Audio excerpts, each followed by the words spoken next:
Secret act की खसूसी अदालत ने साइफर केस में इमरान खान और शाह महमूद कुरैशी को अदालत में पेश करने का हुक्म दे दिया।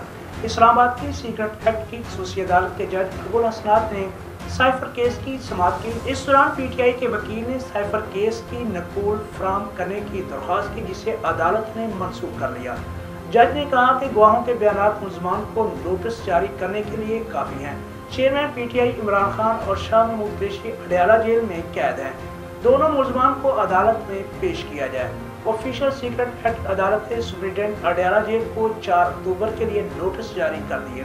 बाद अदालती अमला ने वकील खालिद यूसुफ से कहा कि साइफर केस की नकूल फराहम करने के लिए 1 दिन दरकार होगा। चालान की नकूल परसों फराहम कर दी जाएंगे।